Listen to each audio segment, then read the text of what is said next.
in a very prominent way and raised a very important question of what influence John the Baptist had on the life and work of Jesus. Um, there is in my new book on giving the word a poem dedicated to that, a narrative poem that explores this relationship, from which I would like to read a bit from you this afternoon. You can find this on page 204, and its title is From Hasid to Son. As I do keep in mind that Jesus and John come from very different worlds. However, they might have been related, as the Gospel of Luke implies. John was raised in the context of a priestly community of Jerusalem. He's ordained, he's formally educated.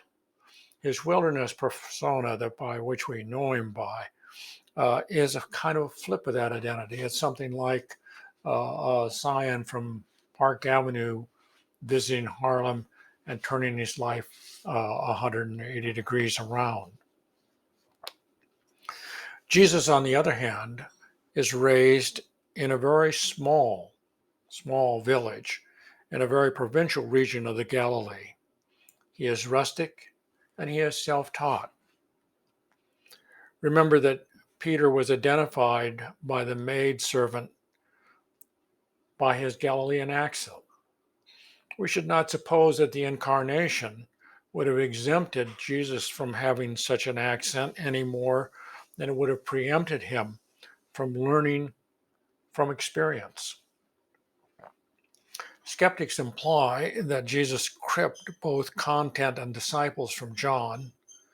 Dogmatists, on the other hand, are quick to deny the possibility, since Jesus, being the Word incarnate, has nothing to learn from anybody. Between those two rigid positions is the more nuanced understanding of the incarnation, in which Jesus is understood to be truly human and truly divine, as was worked out in the early church councils, particularly the Council of Chalcedon. In this understanding, Jesus comes to know himself through a learning process, which is like the learning process that you and I experience. That idea that Jesus' life somehow did not involve a learning process created a couple of pious opinions, claims. One was the idea that the first 30 some years of his life were hidden years, years in which he deliberately and consciously suppressed his divine gifts. Along with that comes the pious notion that all of his ministry takes place after the baptism by John.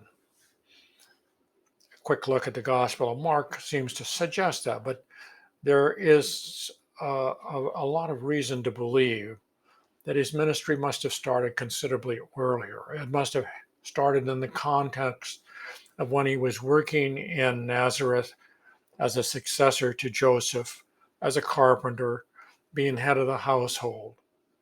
He would have counseled people, he would have healed someone, he would have taught people from what his sense of life was. And then as his brothers became older and took on that responsibility that he had had to assume, he would have begun a circuit in Galilee, a widening, ever widening circuit in which he had that fundamental basic pattern of ministry of healing, teaching, counseling. Um, as he was doing that, of course, the question must have come up more than once. What about this John that's baptizing? What do you think about him? And after some period of time, he decided he must go see for himself. So that sets up an encounter between John and Jesus. And that's where I'm going to begin reading from this poem that tries to imagine what that seemed to be like.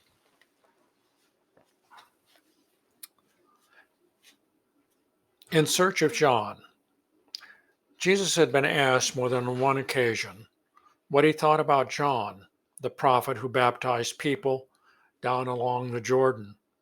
So it seemed necessary in time that he suspend his circuit in Galilee and see for himself just who this John was. It was not hard, of course, to find John. He was the topic of conversation, from Herod's court to the nooks and crannies along the way. As a result, Jesus was treated to a number of versions, increasingly vivid of this John, as he himself walked the crowded way down the Jordan to where John was. At last he came to where John was preaching and baptizing, not he had to admit without some hesitation, for he had concluded long ago that those who talked about messiahs and the coming of kingdoms inevitably claimed to know in no little detail who and what that messiah intended. And consequently, they were busy sorting out those who would be in from those who would be out and regimenting the world for its arrival. This made it seem, Jesus thought with an inward smile, unnecessary, even inconvenient for their Messiah to come. Quietly he moved into the crowd of listeners who gathered around John. What struck him first off was the mix that they were, from all ways of life, halt lame, tax collectors, prostitutes, the poor and the broken, the well and the sleek, officials from the court of Herod, earnest Pharisees from the celebrated yeshivas, and who, of course, stood off at a distance by themselves. John's word did not seem to devise or divide, stern though they were. They fell on all with equal weight, which made the mix, at least for some moment, realize that they were all in the same boat.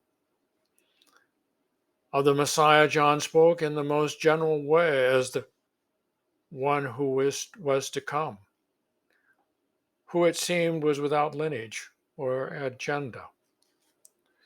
When the time came for those who had decided to be baptized to come forward, they were all equally received, apparently on the basis of what they were not.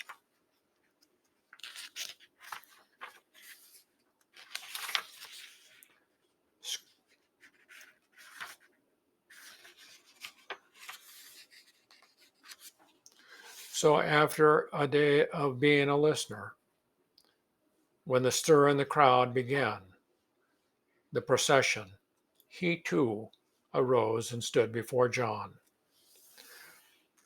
Now there are two more cantos that we're going to skip over. One in the river that actually accounts for the encounter between John and Jesus in the river, and then in the wilderness, the time that Jesus spent after the baptism in the wilderness.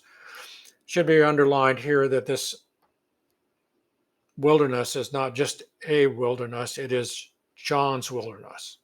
And the sense of what Jesus is doing in that wilderness is, at least in part, trying to understand and re-experience those basic things that transform John from the sign of priests to the prophet baptizing in the river.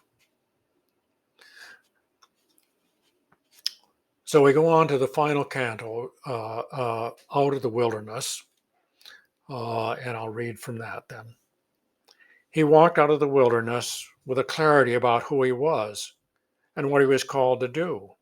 He crossed the Jordan under the gaze of the Baptists and thought he heard John say to the two standing there, God's Lamb. Like a new Israel, he passed the ruins of Jericho and took that serpentine ascent to Jerusalem, At the center of his mind was the idea, I am the sun, across which his thoughts wandered, like the twists of the road that sought to avoid a precipice.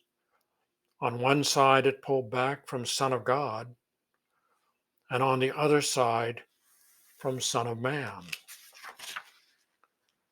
only to return to the common center. I am the Son. But of whom? Or could it be of both? He arrived at the halfway point in the ascent, at a place well known to anyone who has ever taken this road, where spring pours crystal water from a rock, and there he stepped off the road, took a long draught of the crystal water, the chilled water, and sat down for a rest. In relief from the climb, his mind began to conceive a story. A story started with a rich man or a king who had gone to a far off land or a distant country, leaving behind a vineyard, one that he had planted and equipped with special care. The man put it in the hands of tenants who would return his rent. At first they had done so, but in time they had begun to short it and then not to pay it at all. The king, call him a king, sent his servant to reason with them. They beat the king's servant and sent him away without a cent. So after another try, the king said to himself, I'll send my son, for surely they will respect my son. Then it was time to go. So he rose to finish the story on another day and returned to his feet to the serpentine road, and his head to its labored thoughts. Save for one thought, which seemed wholly certain. The story that he had begun to compose that day, was already happening. Well, thank you. And we'll look forward to First Thursday, February 2nd. We're going to make a shift from the spiritual narratives that we've been reading from in the last couple of times to the personal narratives that come earlier in the book. In the personal narratives, we'll look particularly at the uh, poetry of romance, of love poems that are part of the overall narrative that forms the central core of this book. And so I'm labeling it our Valentine's special. Look forward to seeing you then. Thank you.